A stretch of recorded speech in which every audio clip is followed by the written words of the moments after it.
el cual señalamos en la síntesis con que abrimos el programa. El gobierno anunció ayer que prorrogará la emergencia económica dispuesta a poco de asumir el cargo. El proyecto de ley ya está en el ámbito de la legislatura provincial. Incluye ahora la denominada reserva salarial y social, que en realidad ya estaba creada por decreto y constituye con esto un fondo equivalente a 2 nóminas salariales del Estado, de todos los sueldos que atiende el Estado, incluyendo los planes sociales, el aporte de los sueldos para la educación gestionada particularmente, etcétera. También dispuso declarar la emergencia habitacional para reducir el déficit de vivienda que alcanza a 1/3 de la población, según lo que se dijo ayer desde ámbitos gubernamentales. Ese proyecto no está en la legislatura. Y también hubo referencias en el transcurso de una reunión de gabinete ampliado del gobernador a la entrega de bicicletas a los escolares de las escuelas rurales. Tengo comunicación con el ministro Gonzalo Mondaraín, que es el titular de la cartera de gobierno de la provincia. Ministro, buen día, gracias por atendernos. ¿Cómo le va? ¿Cómo está? Mario, muy buenos días, Mario, y bueno, buenos días a toda la audiencia. Gracias por llamar. Bueno, muchas gracias. ¿Qué razones evaluó el gobierno para tomar estas decisiones ayer y anunciarlas ayer? Bueno, el gobernador ayer en una maratón de reuniones que se iniciaron, una reunión de gabinete con ministros, secretarios, directores y algunos otros funcionarios del gobierno provincial, luego con legisladores del Frente Ahora San Luis, y finalmente con intendentes y municipales y intendentes comisionados del espacio Ahora San Luis, ha hecho una comunicación de estas medidas que ha decidido tomar el gobierno provincial, eh, en el orden en el que vos mencionabas recientemente, ¿no? En primer lugar, la necesidad de darle una continuidad a la emergencia económica. Por lo tanto, se propone y se envía a la legislatura una prórroga parcial, porque hay cuestiones que ya se realizaron y eran de única vez, que habían sido contempladas en la primera emergencia, así como el censo, por ejemplo, de empleados públicos. Y con la novedad de la constitución de fondo intangible que nos permita una salida inmediata ante cualquier situación transitoria de iliquidez para afrontar el salario bueno, del personal público y de aquellas erogaciones obligatorias que tiene el Estado a fin de mes, como por ejemplo los aportes a las escuelas autogestionadas, las subvenciones a las escuelas privadas, lo necesario para afrontar los pagos del plan de inclusión social. En ese sentido, si bien ya había sido creado por decreto, como bien mencionaste, el gobernador lo propone, de que a los efectos de garantizarlo, eh, independientemente del gobierno que esté, eh, tenga fuerza de ley, y por eso lo ha incorporado dentro de la emergencia, para que, bueno, esas situaciones dolorosas que tuvimos que afrontar nosotros, por ejemplo, al iniciar el gobierno, de tener que desdoblar salarios, no se repitan y haya un fondo que permita, en todos los sentidos, siempre afrontar cualquier situación delicada que ponga las finanzas o la liquidez del gobierno en alguna situación que no permita afrontar esas erogaciones, ¿no? Vemos aquí en el proyecto que se remitió a la legislatura ayer, eh, bueno, que tiene estos aspectos que estábamos mencionando. Eh, dispone además el congelamiento de la planta de empleados, porque dice que no se pueden, se suspenden las designaciones de los cargos vacantes que se habían creado hace un tiempo y por un año lo suspenden. Y además Sí. derogan un artículo, el segundo párrafo de un artículo que está referido a los sueldos del Poder Judicial. ¿Cuál es el alcance que tiene esto? Bueno, básicamente la emergencia, una de las cuestiones principales que tenía en cuenta al principio era la prohibición del nombramiento de empleados públicos y de aumentar la planta del plan de inclusión del plan de inclusión social, ¿no? Eso ha decidido el gobernador que se extiende en el tiempo, algo que para cualquier gobernador, digamos, tener la posibilidad de nombrar empleados públicos es algo que permite por ahí cumplir con algunos compromisos asumidos, pero bueno, el gobernador ha tenido la templanza, la moderación, el tacto necesario para entender que no era momento de eso, que es momento de garantizar las fuentes de trabajo y no hay lugar para un alfiler más en el Y respecto Estado. de la justicia, digo, Y, ¿cuál es el alcance que y tiene eso? Que no se aplican los aumentos, no van a ir al básico como estaba dispuesto y a la compensación jerárquica. Esto es no, nosotros lo que entendemos y creemos necesario, pero en primer lugar, la suspensión para la ocupación de las vacantes por el término de un año y después que los aumentos de sueldo tengan concordancia en cuanto a la realidad del Ejecutivo provincial, digamos, uh-huh. que el Poder Judicial, lo pudimos ver en el año anterior, que emitía aumentos que eran superiores o sumas fijas a cuenta de futuros aumentos que eran superiores a los aumentos que podía estar o estaba dando el Ejecutivo, y en ese sentido entendemos que tenemos que tener la prudencia de que todos eh, los Organismo del actores Estado. del Estado Uh-huh. tengan una línea de coherencia cuidando las arcas públicas, ¿no?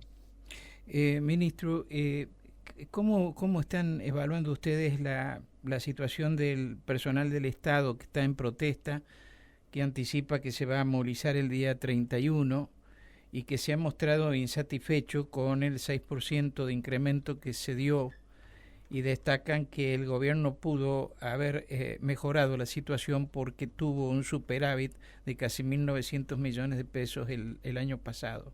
¿Cómo están evaluando ustedes esta situación? Bueno, en primer lugar, es el hecho de haber tenido un superávit del año pasado nos ha permitido constituir este fondo que hoy le baja, o si ya por decreto, y si la legislatura lo aprueba, por ley va a garantizar cierta tranquilidad para los empleados públicos, y en ese sentido nosotros hemos pretendido cuidar la fuente de trabajo cuando se habla de despidos a nivel nacional, cuando los 24 gobernadores tienen la preocupación de que tienen que reducir sus plantas estatales. Nosotros hemos tomado las previsiones necesarias para no hablar de pérdida de trabajo en nuestra provincia, pero eso necesariamente nos lleva a que los números estén ajustados, y entendemos que en lo que va del 2025, los aumentos propuestos por el Ejecutivo Provincial superan a la inflación, y es hasta donde podemos comprometernos a que vamos a cumplir y, y, y nos permite mantener, digamos, el nivel de empleados públicos que tiene la administración, ¿no? Entendemos que les parezca insuficiente a los gremios, pero bueno, hoy, en el año 2025, estamos por encima de los aumentos que ha otorgado la Administración Pública Nacional y las administraciones públicas provinciales en el resto del país, cuando los salarios de la provincia de San Luis son mayores a la media nacional, ¿no? También se ha manifestado, lo ha hecho ATE, la Asociación de Trabajadores del Estado lo ha hecho en las redes sociales, ha mostrado que en San Luis ningún empleado municipal, en la provincia de San Luis, ningún empleado municipal, está bien, estamos hablando de los estados municipales, no del provincial, ninguno de los empleados municipales tiene sueldos superiores al nivel de la pobreza. Y han reclamado del gobierno que haya una asistencia a los municipios extraordinaria a los efectos de que se puedan atender esas situaciones sociales y puedan cumplir con las funciones que tienen asignados los municipios. ¿Cómo evalúan ustedes la situación? Más allá de las manifestaciones que ya ha habido por parte del gobierno, el gobernador dijo hay que amasar con la harina que se tiene. ¿Cómo están evaluando ustedes la situación de los municipios? Casualmente ayer, en la reunión que hemos tenido, al menos con los intendentes del Frente Ahora San Luis, el gobernador les ha pedido que traten de replicar en sus administraciones municipales esta cautela, esta prudencia, porque la realidad actual no es la que pretendíamos económicamente, hay que avanzar con la harina que se tiene, y las perspectivas que tenemos tampoco son las mejores, ¿no? Hoy se habla de la incorporación de modificaciones en algunos impuestos que tienen directa incidencia en la coparticipación, como la modificación del IVA, algunas propuestas sobre los ingresos brutos provinciales. Entonces se les pide a los intendentes que tengan esa seriedad y ese cuidado necesario para afrontar los tiempos que se vienen, que son difíciles, ¿no? En ese sentido, hay muchos intendentes nuevos que han heredado a lo mejor plantas de personal que no se condicen con la necesidad de ciertos municipios, como que hay más trabajadores de los necesarios, pero bueno, han entendido también la necesidad de cuidar los puestos de trabajo, y eso en su finanza los acorta como para dar algún aumento sustancial de sueldos o mejorarle la situación. Y es una situación que no es del 2024 y 2025. La historia de los sueldos de los empleados municipales tiene lamentablemente larga data, ¿no? Sí, efectivamente. Es un problema que no se ha resuelto a lo largo del tiempo, ¿no?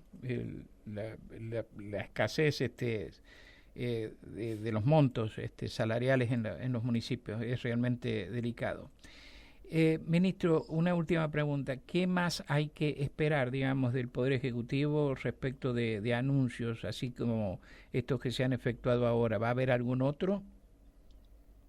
Bueno, sí, efectivamente el gobernador va a enviar también, como usted sabe, Mario, ha finalizado la inscripción de viviendas el 21 del plan Tenemos Futuro, y la verdad que los datos son alarmantes,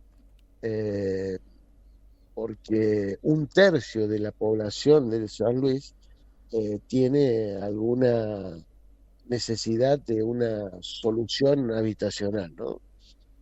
Hablamos de que más de 66.500 familias se inscribieron en búsqueda de una solución habitacional que representa unas 190.000 personas, ¿no? Más de 1/3 de la ciudad de San Luis. Por supuesto, son datos preliminares, son inscripciones que hacían a modalidad de declaración jurada los ciudadanos que se inscribían. Esos son datos que deben validarse, pero evidentemente estamos ante una situación alarmante, producto de la discontinuidad de la política habitacional que ha sido para San Luis una política de Estado, ¿no?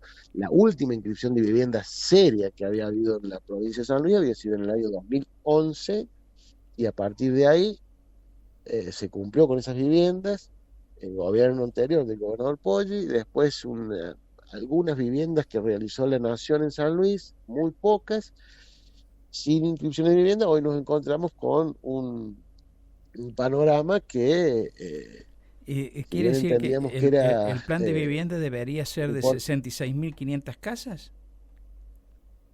no necesariamente casas, ¿no? O sea, nosotros hablamos de soluciones habitacionales. Entonces, estamos analizando los datos, estos bueno, que ha vertido esta inscripción. Entendemos que y queremos que la vivienda vuelva para quedarse, que eso esté garantizado por ley, por eso también se envía como una emergencia económica. Y se analizará a partir de los datos las distintas acciones que deba realizar el gobierno para brindar algún tipo de solución habitacional. ¿Será la vivienda social? ¿Será la financiación de un lote con servicios? ¿Será la financiación de alguna tasa de interés en algún crédito que pueda sacar aquel que tenga la posibilidad de hacerlo? ¿Será la financiación de materiales para la autoconstrucción? O sea, son distintas posibilidades que estamos estudiando en base a los datos obtenidos de la inscripción para, y, y para comunicar cuáles serán las líneas con el cual vamos a permitir estas soluciones habitacionales que se pretenden, ¿no? De manera tal que no Por supuesto que no necesariamente... estamos en condiciones de hacer 65.000 casas de una vez, bueno, con un periodo de gobierno, pero el gobernador ha entendido que si le damos fuerza de ley a la emergencia habitacional y destinamos obligatoriamente la mitad de lo que se presupueste anualmente para obra pública sea destinado obligatoriamente a vivienda por ley, y que la emergencia, que nosotros la dictamos por 5 años, pero que podrá ser prorrogable por 1 año, las veces que fuera necesario, hasta que se cumplan con todas aquellas soluciones habitacionales que fueron inscritas en el plan Tenemos Futuro. Muchas gracias por atenderme, gracias por la información, ministro. No, por favor, gracias Mario, un abrazo. Gracias. Gonzalo Amondaraín, que es el ministro de Gobierno de la provincia, estuvo esta mañana aquí en Nada Secreto.